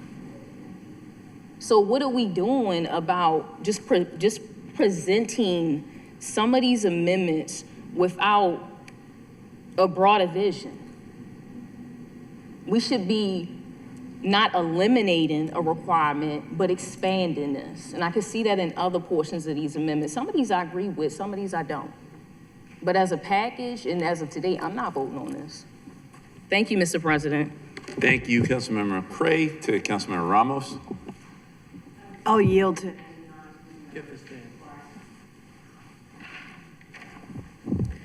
Thank you, Mr. President. I just wanted to reiterate some points that I made during committee that I think that the committee did a lot of work. Again, there was a lot of debate. There are some things in the package that I had proposed that are not in the package and that I would like to see actually happen as well. I appreciate the fact that there was still some discussions that were still happening with the administration. And I don't think that we should be setting up a process that is assuming that there would be a veto. I think we need to start to set up a process where we are working in collaboration. And so I do appreciate that there has been collaboration. We've taken a lot of what the administration wanted us to take into the package of amendments. And it is, I think, pretty comprehensive in that regard. I actually think we're only like 1 or 2 topics away from having a suite of amendments that I think we can get everybody behind, or a lot of us behind. But I really want to make sure that between second and third reader, that we are having that more collaborative approach, that we're making sure that we're connecting with all of our council members, because this is important, as all of you have said. This is the charter. This isn't another piece of legislation that we can just go back and fix tomorrow. It is our charter. I am going to vote yes on this, with the caveat that it's really important that we have this approach and we try to work through the last two pieces for that third reader, because third reader is it. And I want to make sure that we're seeing all of everybody's thoughts and opinions, but also, again, because the administration is part of this, they have to implement this, that we're on the same page with them. So I very much appreciate everybody's thoughts on this. Obviously, it's been a struggle, but it's also been something that it's a learning experience about what other cities are doing. And we have another chance in 2 years that I know that Mr. President has said that we want to continue the work. And there is so much that we still need to do. And to my colleague's point about making sure that there's something that replaces the procurement process, I think we've already also got the commitment to make sure that there's a working group. We haven't this package doesn't eliminate the Board of Estimates. We're not there yet. Obviously, there's a lot more in, I think we wanted to, but we weren't there yet in terms of getting everything together, both in the administration and also with the council. But again, I do have some hope that we can actually work on this together, because if we do not, I do think that it will be a challenge and something that we have to answer to the public about why we did not work with the administration and why we put the amendments all in one package rather than having it separated out, which is something that I had promoted in the committee as well, to try to make sure that there was transparency, that the community can understand what we're trying to do here, and that we move forward. So again, I am voting yes, but making sure that we're doing the right thing until we get to that third reader. So thank you, Mr. President. Thank you, Councilmember Ramos. Councilman Conway. Thank you, Mr. President. For fear of talking this to death, I just want to thank my colleagues for being thoughtful on this matter. I think the concerns brought forward are legitimate ones, and I think that is the kind of discussion we should be having. I appreciate the chair and the committee for all the excellent work you guys have done on this bill. I think these are necessary changes. And I appreciate my colleagues' concern about trying to do so much all in one charter amendment and trying to smush it all together. I also appreciate the challenge that we might be faced with in a world in which some of this passes and some of it doesn't, and what it might mean for our budgetary responsibilities as a council. So I think, I think we want to be careful. I'm glad we're not rushing this from second to third reader today, or at least I think that's the understanding. It gives us an opportunity to think about these things one more time before we 100% send this to the voters. It also sort of begs the question if we may want to consider of breaking this up, if that is something that is reasonable to do in the limited amount of time we have left. I understand we may be considering other charter amendments in the future, but I do want to make sure that we get this right and that we are transparent with the voters about what this may mean to them. That is our duty and our responsibility. We certainly don't ever intend to confuse folks with what ends up on a ballot. This is a well-intended measure, and I really appreciate the work done by the committee on this measure because it's super complicated. And I don't expect for 1 minute that the people are going to see 11 amendments smushed into one paragraph, probably one very long paragraph, that they're going to understand what they're reading. And so we have to be careful, one, balancing the simplicity of what actually goes onto the ballot, and two, making sure that we don't put ourselves in a scenario where, 1/3 of this doesn't pass and we have a broken system ahead of us. So just, Mr. President, you're the dean of this body, so we'll figure this out. But I do think I'm prepared to continue moving forward. We have third reader to consider whether or not this is the method we want to move forward with. And if we need to amend it, I think we consider it there. Thank you. Thank you, Councilman. Just a few quick points before we vote, because I do know there is a WACA hearing coming after this. Just want to first start by thanking everybody for the thoughtful debate and dialogue and discussion tonight.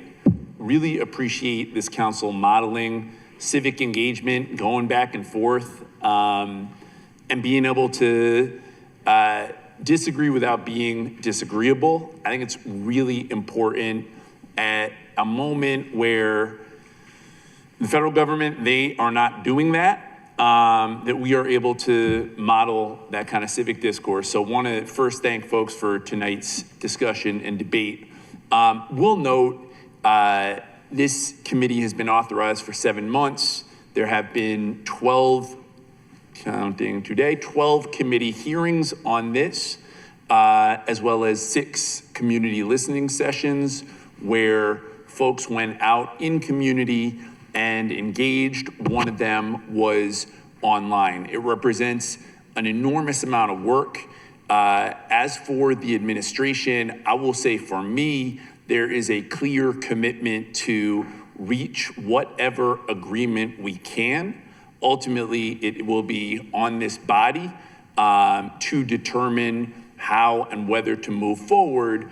But I think the name of the game is collaboration. And so there is an opportunity to go back between now and third reader and figure out, are there some things where we can really work together? I also just want to appreciate for a quick moment the public, which I see a number of folks here today. Thank you for coming and showing up. Folks have been really active and engaged, as they should be. It shows strength of our civic democracy that people are participating and they are hungry to be part of the process, particularly on something as important as this. So just want to thank all folks who've participated. Thank you to, I see Isaiah from the mayor's office. I know this gentleman sat through, I want to say 11 out of the 12 committee hearings, give or take 1 or 2. Appreciate you doing that, as well as the listening sessions also. All right, with that, hearing and seeing no further discussion and debate, I am going to Councilmember Jones. Really quickly, thank you, Mr. President. Just want to state I was sitting here listening to everyone's testimony and how they feel.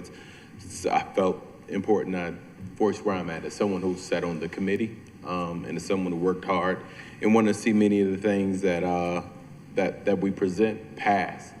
I will say I won't be voting to pass those things in support of it if it means compromising, a foundational principle of mine, which is voting in yes on something only if I feel like it's ready. And it's because of that as even a member of the committee, someone who worked hard, I won't be voting in support because one, there is concern about it all being one item and whether or not there's a possibility of being split up. And also two, I think there's still work to be done when it comes to making sure this is a collaborative document that, the entire city and the administration can get behind, especially when, there's folks in the community that said they feel like it was moving quick. So that's just my reason. Thank you, Councilman Jones. I don't want to keep very, very quickly, Councilman Torrance. President, I have just a question for process. We have till the end of July to send a charter amendment signed by the mayor to the Board of Elections, which by my count gives us 5 meetings past today to get there. So I'm just wondering why rush it now, right?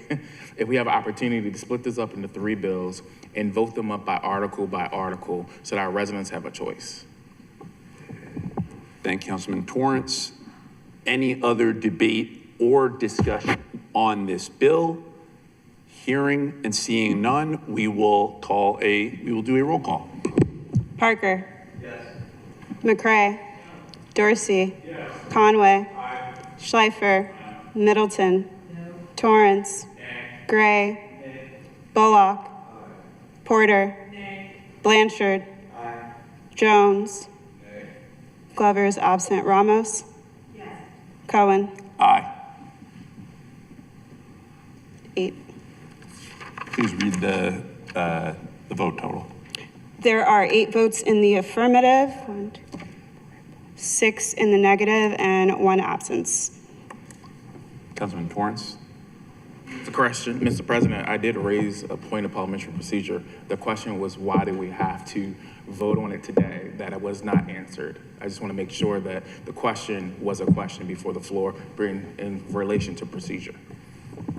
Understood. This bill will move to third reader.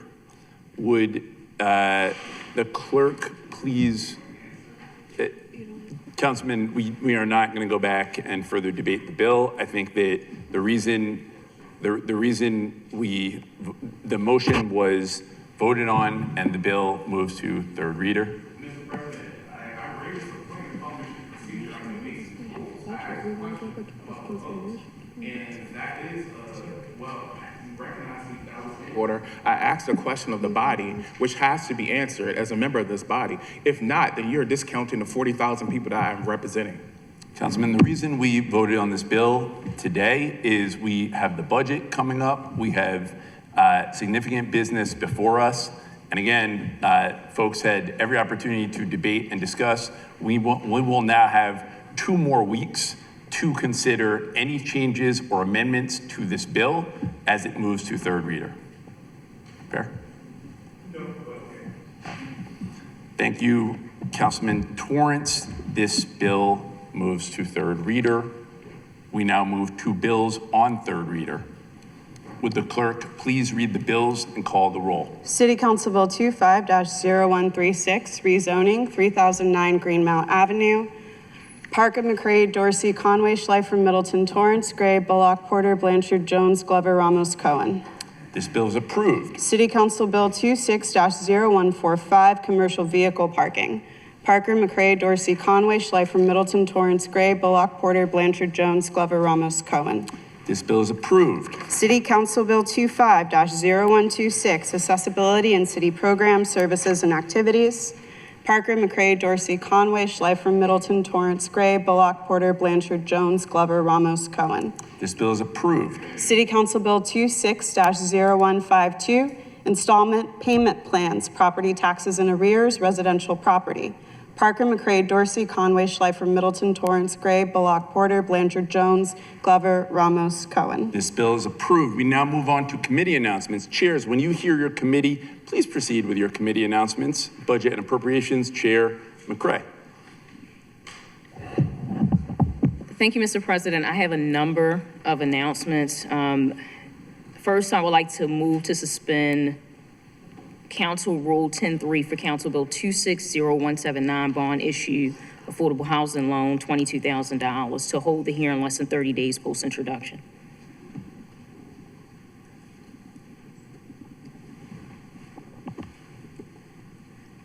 Apologies, was that a motion?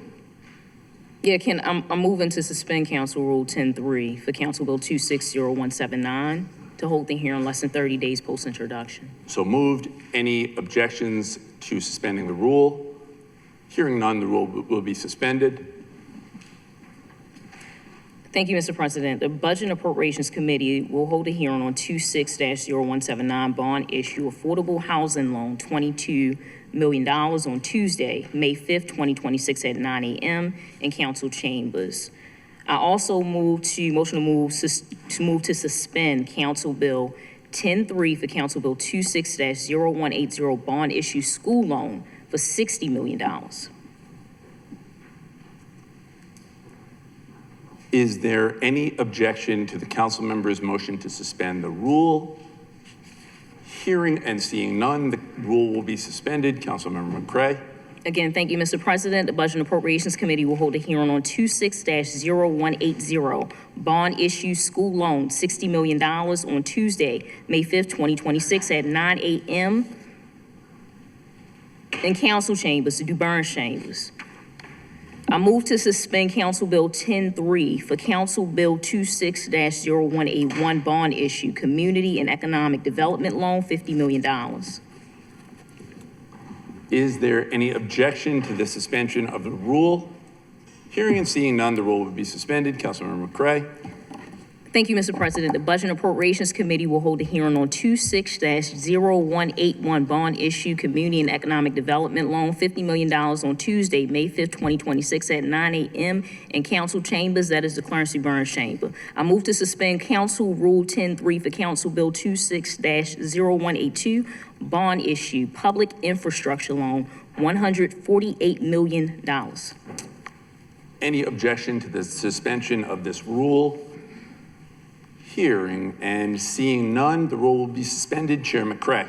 The Budget and Appropriations Committee will hold a hearing on 26-0182 bond issue, public infrastructure loan, $148 million on Tuesday, May 5th, 2026 at 9 a.m. in council chambers, the Clarence C. Burns Chambers. Next, the Budget and Appropriations Committee will hold the following hearings on Tuesday, May 12th, 2026 at 9 a.m. in council chambers, the Clarence C. Burns Chambers. 26-0166, supplementary state fund operating appropriation, Circuit Court for Baltimore City, $784,251. 26-0167, Supplementary State Fund Operating Appropriation, Office of Equity and Civil Rights, $204,750. 26-0168, Supplementary State Fund Operating Appropriation, the Office of Homeless Services for $500,000. 26-0169, Supplementary State Fund Operating Appropriation, Office of Homeless Services, $2 million. Supplementary State Fund Operating Appropriation, Department of Public Works, $2,177,758. 26-0171, Supplementary State Fund Operating Appropriation, Office of the State's Attorney, $2 million. I move to suspend Council Rule 10-3 for Council Bill 26-0183, Supplementary State Fund Operating Appropriation, Baltimore City Sheriff's Office, $121,308. Is there any objection to the suspension of the rule? Hearing and seeing none, the rule will be suspended. Chair McCray.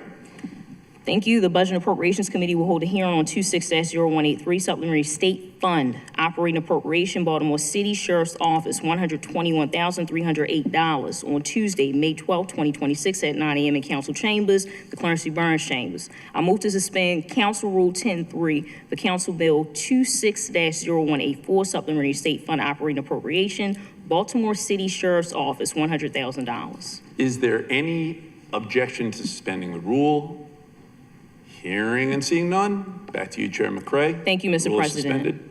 Thank you, Mr. President. The Budget and Appropriations Committee will hold a hearing on 26-0184, Supplementary State Fund Operating Appropriation, Baltimore City Sheriff's Office, $100,000 on Tuesday, May 12, 2026 at 9 a.m. in Council Chambers, the Clarence C. Burns Chambers. I move to suspend Council Rule 10-3 for Council Bill 26-0185, Supplementary State Fund Operating Appropriation, Baltimore City Sheriff's Office, $74,667. Is there any objection to suspension of the rule? Hearing plus seeing none, the rule will be suspended. Chair McCray. Thank you, Mr. President. The Budget and Appropriations Committee will hold a hearing on 26-0185, Supplementary State Fund Operating Appropriation, Baltimore City Sheriff's Office, $74,667 on Tuesday, May 12, 2026 at 9 a.m. in Council Chambers, the Clarence C. Burns Chambers. I move to suspend Council Rule 10-3 for Council Bill 26-0186, Supplementary Special Revenue Fund Operating Appropriation, Baltimore City Sheriff's Office, $612,096. Is there any objection to the suspension of the rules? Hearing and seeing none, the rule will be suspended. Chair McCray. Thank you, Mr. President. The Budget and Appropriations Committee will hold a hearing on 26-0186, Supplementary Special Revenue Fund Operating Appropriation, Baltimore City Sheriff's Office, $612,096 on Tuesday, May 12, 2026 at 9 a.m. in Council Chambers, the Clarence C. Burns Chambers. I move to suspend Council Rule 10-3 for Council Bill 26-0187, Supplementary State Fund Operating Appropriation, Department of Housing and Community Development, $459,169. Is there any debate? Is there any objection to suspending the rule? Hearing and seeing none, the rule will be suspended. Chair McRae. Thank you, Mr. President. The Budget and Appropriations Committee will hold a hearing on 26-0187 Supplementary State Fund Operating Appropriation, Department of Housing and Community Development, $459,169 on Tuesday, May 12, 2026 at 9 a.m. in Council Chambers, the Clarence C. Burns Chambers. Lastly, the Baltimore City Council will hold a Taxpayers Night on Thursday, May 14, 2026, starting at 5 p.m. in the Clarence C. Burns Council Chambers. The Taxpayers Night provides our residents of Baltimore City with the opportunity to share any comments and concerns about our city's budget. The fiscal year 2027 budget schedule will be posted on the City Council website. It is subject to be changed and or updated. Thank you, Mr. President, colleagues as well. That's going to conclude my announcements, my hearing announcements for our committee. Thank you, Madam Chair, and I do hope that folks will show up at our City Council Budget and Appropriations Committee, which is coming up, where we will debate the budget as well as our taxpayer night, as the chair recognized, where folks from the public will have an opportunity to speak their mind about what you want to see in the budget. With that, there are no announcements from the Education, Youth, and Older Adult Committee, Housing and Economic Development, Chair Torrance. No announcements. Labor and Workforce, Chair Jones. Land Use and Transportation, Chair Dorsey. No announcements. Legislative Investigations, Chair Schleifer. No announcements. Public Health and the Environment, Chair Porter. Thank you so much, Mr. President. The Public Health and Environment Committee will hold a hearing on Wednesday, May 13th for Bill 26-0161, Natural Resources, Forest and Tree Conservation, conforming amendments for the purpose of amending the forest and tree conservation provisions of Article 7 of the Baltimore City Code to comply with the new state requirements and providing for a special effective date. At the request of Council President Cohen, this hearing will be held right after hearing LO 26-0044, Be More Healthy Babies, which is scheduled on the same date beginning at 10 a.m. Both hearings will be held in council chambers and are open to the public. Thank you, Madam Chair. Public Safety Vice Chair Blanchard. Thank you. Charter Review Special Committee, Chair Dorsey. Thank you. The committee will hear Council Bill 26-0164, Charter Amendment, Inspector General, Custodian of Records, on May 6th at 1 p.m. here in the chamber. Thank you, Mr. Chair. We now move to regular announcements. I first want to express sincere condolences to our former colleague on the passing of Robert Stokes, Jr., son of Councilman Robert Stokes. This is a terrible loss, and I give my great condolences to our former colleague and his family. And one thing I will say about Councilman Stokes is that he loves his family, he loves his city.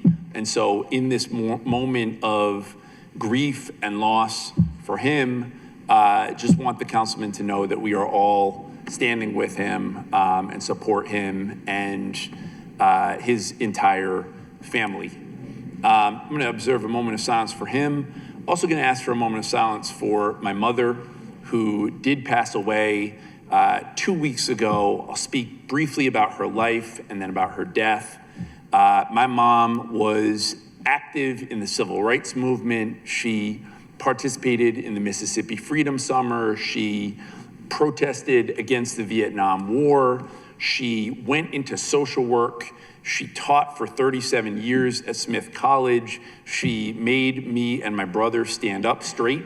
Tikkun Olam, to stand for people, to heal the world, was the greatest value to her. You did not come to our dinner table if you had not read the newspaper that day. She was very civically active and strict. My mom lived an incredible life, and I'm grateful to say that when she passed away, my brother, my dad, and I were all there with her. And I was thinking, when Councilmember Porter was talking about the incredible value of doulas, one thing in addition I'm grateful for is death doulas, or what we call pathfinders, We had some folks, some wonderful folks who helped us through the moment and helped my dad, my brother, and I find comfort in a really, really tough time. Last thing my mom said was, "I love you and I'm grateful." It was a beautiful death, and I'm truly grateful to have been there with her in that last moment. Grief is a funny thing. It comes at you in some weird ways. Something fun will happen, and then I'll pick up my phone and try to call my mom and then realize she is not there. But as her son, I know that I am part of her legacy and will continue it on. So we'll ask for a moment of silence for Joan Berzoff, who is my mother, as well as Robert Stokes Jr. And on that somber note, any other regular announcements, Councilmember Ramos? Thank you, Mr. President. I have two announcements. One is that thank you, colleagues, for passing the bill to establish the payment plans. You will get in your inbox either sometime tonight or tomorrow after the mayor signs the bill, all the information to promote the payment plans to your residents. They are for all residential properties, not just homeowners, and anyone who signs up by May 12th will be able to be pulled out of the tax sale. So I'll make sure that all of you get that information as soon as possible to promote this great opportunity. Secondly, I'm asking for a moment of silence for Lori Feinberg. Lori Feinberg was a 34-year public servant in Baltimore City Planning Department. She passed about 10 days ago, a week ago. And she has, we talked about Transform earlier today. She really shepherded the rezoning, but she also cared so deeply about this city that she wanted to make sure that every person was involved in a planning process, in the work. I learned a lot from her, and she's my constituent as well. So my condolences go out to her family, her two sons that are here in Baltimore City as well, and just, thank them for sharing her with us for so long. And also that, she left a legacy of, our zoning code is really complicated, and she really was able to break it down and make sure that it was something that all of us could be proud of. So not just that, but anything else that she touched. She also mentored, the most important thing I think that she felt was important was that she mentored so many women planners. We now have so many planners in our planning department that are women that were influenced by her. She was also a professor over at Morgan State University in her retirement. So she was able to influence the next generation of our planners, particularly women, and I'm grateful for her for that as well. Thank you, Mr. President. Thank you for honoring Lori, who I know impacted many of us in this chamber. Before the moments of silence, also do want to recognize Ms. Rose Backus, who has joined us in chambers today. Thank you for being here, as well as Krusty.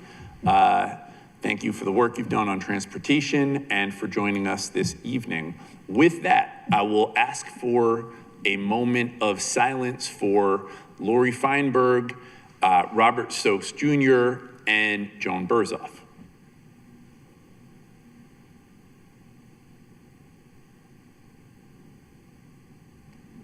Thank you. The next regular meeting of the Baltimore City Council will be held on Monday, May 11th at 5 p.m. There being no further business, this concludes the 28th regular meeting of the 74th term of the Baltimore City Council. Zetas, please come up and get a picture after the meeting.